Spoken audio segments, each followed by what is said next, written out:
ആ പാട്ട് പഠിപ്പിച്ച് അവതരിപ്പിക്കുന്നതിന് വേണ്ടിയുള്ള പ്രോഗ്രാമുകൾ ചെയ്യണമെന്ന് പറഞ്ഞു. ചെയ്യാൻ സമ്മതിക്കുകയും ചെയ്തു. നിങ്ങൾ മനസ്സിലാക്കണം എത്ര അഹങ്കാരികളായി അവർ മാറുന്നു എന്നുള്ളത്. 5 ലക്ഷം രൂപയാണ് ചോദിച്ചത്. ഒരു പൈസയും വാങ്ങാതെയാണ് സാർ ഞാനിവിടെ വന്നിരിക്കുന്നത്. കലോത്സവവുമായി ബന്ധപ്പെട്ട് മന്ത്രി ശിവൻകുട്ടി നടത്തിയ പ്രസ്താവനയാണ് നമ്മൾ കേട്ടത്. കലോത്സവത്തിൽ ഒരു പ്രമുഖ നടിയെ ക്ഷണിക്കുകയും അവരോട് കുട്ടികളെ നൃത്തം പഠിപ്പിക്കാനും സ്വാഗതഗാനം പഠിപ്പിക്കാനും ഒക്കെ ആവശ്യപ്പെടുകയും ചെയ്തു. എന്നാൽ അതിന് പ്രതിഫലമായിട്ട് അവർ 5 ലക്ഷമാണ് ചോദിച്ചത്.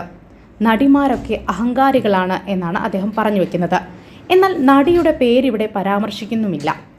അപ്പോഴാണ് ചെറിയ ഗസ് കൂടി അദ്ദേഹം ഇട്ടുതരുന്നത്. കലോത്സവങ്ങളിലൂടെ പ്രശസ്തി ആർജിച്ച നടിയാണവർ, എന്നാൽ വന്ന വഴി മറന്നു അവർ എന്നൊക്കെ അദ്ദേഹം സൂചിപ്പിക്കുന്നുണ്ട്. നമുക്കെന്തായാലും ഇതിനെ വിശദമായിട്ടൊന്ന് കണ്ടു നോക്കാം. ോടുകൂടിയാണ് ഞാൻ ആ ക്ഷണം പിന്നീട് അവർ 2ാമത്തെ വർഷം ഗവൺമെന്റ് വിളിച്ചപ്പോൾ ഞാൻ സ്വീകരിച്ചത്. എൻ്റെ കയ്യിൽ നിന്ന് പണം ടിക്കറ്റ് എടുത്ത് ദുബായിൽ നിന്ന് വന്നാണ് ഞാൻ കുട്ടികളോട് കളിച്ചത്. അത് ഞാൻ ഒരു പ്രതിഫലവും പ്രതീക്ഷിച്ചല്ല ചെയ്തത്. സംസ്ഥാന സ്കൂൾ യുവജനോത്സവം എന്ന് പറഞ്ഞ എല്ലാ കുട്ടികളുടെയും എല്ലാ കലാകാരികളുടെയും കലാകാരന്മാരുടെയും ഒരു സ്വപ്നവേദിയാണ്. നമ്മളിങ്ങനെ അത്ഭുതത്തോടെ നോക്കി നിന്നിട്ടുള്ളതാണ്. നമ്മുടെ പുതിയ തലമുറ വളർന്നു വരുന്ന വേദിയാണ്. അവർക്കൊപ്പം ചിലങ്ക കെട്ടുമ്പോൾ നമ്മളും അവരെ ആ തലമുറയിലേക്ക് എത്തിപ്പെടുന്നു എന്നുള്ള ഒരു സന്തോഷത്തിലാണ് ഞാനത് ചെയ്തിട്ടുണ്ടായിരുന്നത്. പിന്നെ ഞാനൊരു നർത്തകി മാത്രമല്ല, നൃത്ത അധ്യാപിക കൂടിയാണ്. അപ്പോൾ ഞാൻ വളരെ സന്തോഷത്തോടു കൂടിയാണ് ചെയ്തത്. പിന്നെ അത് ശരിയോ തെറ്റോ എന്നുള്ളത് വ്യക്തിപരമായിട്ടുള്ള കാര്യമാണ്. ഗവൺമെന്റിന്റെ ഒരുപാട് പ്രോഗ്രാംസ് ഞാൻ പെർഫോം ചെയ്യാറുണ്ട്. ഇത് മാത്രമല്ല കേട്ടോ, ഗവൺമെന്റിന്റെ ഒരുപാട്, അതായത് ലോക കേരള സഭയടക്കം ഒരുപാട് പ്രോഗ്രാംസ് നമ്മൾ ചെയ്യാറുണ്ട്. അതിനെല്ലാം കൃത്യമായിട്ടുള്ള റെമ്യൂണറേഷൻ തന്നുകൊണ്ട് തന്നെയാണ് നമ്മൾ പ്രോഗ്രാം ചെയ്യാറ്. അത് നമ്മുടെ തൊഴിലാണ്. അതിന് നമ്മൾ വേതനം വാങ്ങിക്കുന്നതിൽ തെറ്റില്ല. പക്ഷേ ഇത് കുട്ടികളുടെ കൂടെ ആവുമ്പോൾ അത് വേണ്ട എന്ന് തീരുമാനിച്ചത് എൻ്റെ വ്യക്തിപരമായ തീരുമാനമാണ്. മറ്റൊരാൾ അത് ചെയ്യണം എന്ന് ഞാൻ അഭിപ്രായം പറയാൻ എനിക്ക് സാധിക്കില്ല. എൻ്റേത് വ്യക്തിപരമായ തീരുമാനമായിരുന്നു. കഴിഞ്ഞ വർഷത്തെ കലോത്സവത്തിന് ആശാ ശരത് എന്ന നടിയെ ക്ഷണിക്കുകയും അവരത് ഫ്രീ ആയി ചെയ്തു കൊടുത്തു എന്നാണ് അവർ അവകാശപ്പെടുന്നത്. അത് ഓരോരുത്തരുടെയും വ്യക്തിപരമായ താല്പര്യമാണ്. എനിക്കന്ന് പണം വാങ്ങിക്കാൻ തോന്നിയില്ല. ഞാനത് എൻ്റെ വ്യക്തിപരമായ താല്പര്യത്തിൻ്റെ പുറത്ത് ഞാനത് ചെയ്തു കൊടുത്തു.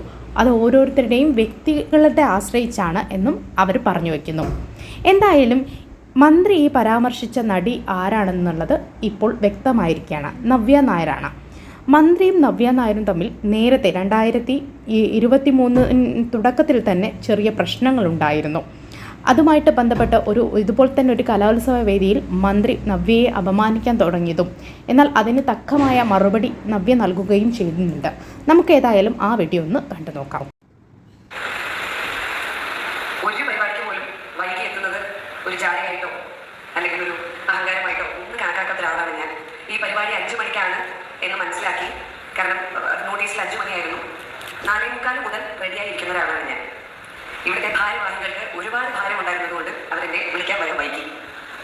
പക്ഷേ ഞാൻ അവിടെ നിന്നപ്പോൾ കണ്ടു ഇപ്പോൾ ഉദ്ഘാടനം ചെയ്യുന്നത്. ഞാൻ അവിടെ ഓടി എങ്ങനെയെങ്കിലും ഈ ഉദ്ഘാടന ചടങ്ങിൽ നേരത്തെ ബഹുമാന്യനായ നമ്മുടെ മിനിസ്റ്റർ ശിവൻകുട്ടി സാർ പറയുന്നുണ്ടായിരുന്നു, വന്ന വഴി മറക്കാൻ പാടില്ല, സെലിബ്രിറ്റീസ് ഒന്നും ഇത്തരം പരിപാടികൾക്ക് പൈസ ചോദിക്കരുതെന്ന്. ഒരു പൈസയും വാങ്ങാതെയാണ് സാർ ഞാനിവിടെ വന്നിരിക്കുന്നത്. കഴിഞ്ഞ വർഷം കലോത്സവ വേദിയിലുണ്ടായ സംഭവമാണ്. നവ്യ നായരെ വേദിയിലിരിക്കെ തന്നെ മന്ത്രി ആക്ഷേപിക്കുന്ന തരത്തിൽ ഒരു പ്രസംഗം നടത്തി. ഇതുപോലെ കലോത്സവത്തിന് നേരം വഴുകി എത്തുന്നവരെക്കുറിച്ചും അതുപോലെ പണം ചോദിക്കുന്നവരെക്കുറിച്ചും ആ സമയത്ത് നവ്യ നായർ അതിൻ്റെ വാസ്തവം വ്യക്തമാക്കി. എങ്കിലും മന്ത്രി ശിവൻകുട്ടിയും നവ്യ നായരും തമ്മിലുള്ളൊരു കല്ലുകടി അപ്പോഴും അവശേഷിക്കുന്നുണ്ട്. 2023 യുവ എന്ന് പറയുന്നൊരു പ്രോഗ്രാമിൽ, നമ്മുടെ മോദി പങ്കെടുത്ത പ്രോഗ്രാമിൽ നിറസാന്നിധ്യമായിട്ട് നവ്യ നായരടക്കമുള്ള ചില പ്രമുഖരായ നടന്മാരുണ്ടായിരുന്നു.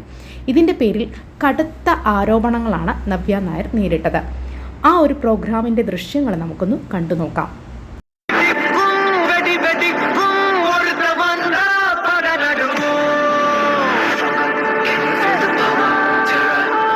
ഒരു പ്രോഗ്രാമിന് പങ്കെടുത്തതിന് ശേഷം നവ്യ നായരെ സംഗിണിയായി മുദ്ര കുത്തുന്ന രീതിയിലാണ് പല മാധ്യമങ്ങളും പല സോഷ്യൽ മീഡിയയും കണ്ടത്.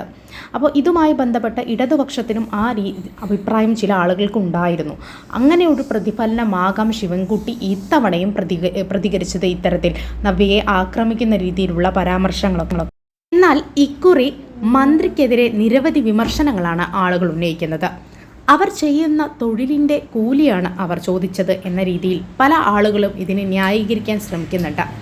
എന്തായാലും ഒടുവിൽ മന്ത്രി ആ പ്രസ്താവന പിൻവലിക്കുകയാണ് ചെയ്തത്. ആ വീഡിയോ കൂടി നമുക്കൊന്ന് കണ്ടു നോക്കാം. ഒരു സംസ്ഥാന നാടക മത്സരത്തിൻ്റെ സമാപന സമ്മേളനത്തിൽ സമ്മാനദാനം കൊടുക്കുന്നതിന് വേണ്ടി പോയിരുന്നു. സുരാജ് വെഞ്ഞാറമൂട്, സുധീർ കരമന സുധീർ തുടങ്ങിയ ആർട്ടിസ്റ്റ് സുജാതൻ തുടങ്ങിയ നിരവധി കലാകാരന്മാരെല്ലാം ഉണ്ടായിരുന്നു. ആ യോഗത്തിൽ വെച്ച് സ്വാഗത പ്രാസംഗികൻ പറഞ്ഞു, ലോകത്ത് എവിടെ ആയിരുന്നാലും വെഞ്ഞാറമൂട് സുരാജ് അദ്ദേഹം പഴയ ഒരു നാടക നടൻ എന്നുള്ള നിലയിൽ ഈ നാടകോത്സവം നടക്കുന്ന സമയത്ത് ഇവിടെ എത്താറുണ്ട്. അത് ആ നാടിനോടും നാടകത്തോടുമുള്ള സ്നേഹമാണ്. ഇപ്പം ഞാൻ പറഞ്ഞു, ഇത് എല്ലാ സെലിബ്രിറ്റീസും പിന്തുടരുന്നത് നല്ലതാണ്. 14,000-ഓളം വരുന്ന കുട്ടികൾ പങ്കെടുക്കുന്ന സ്കൂൾ കലോത്സവമാണ്.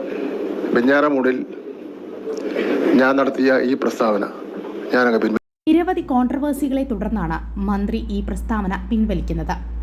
നിരവധി ആളുകൾ ഇതിനെ ചോദ്യം ചെയ്തുകൊണ്ട് മുന്നോട്ട് വന്നിട്ടുണ്ട്.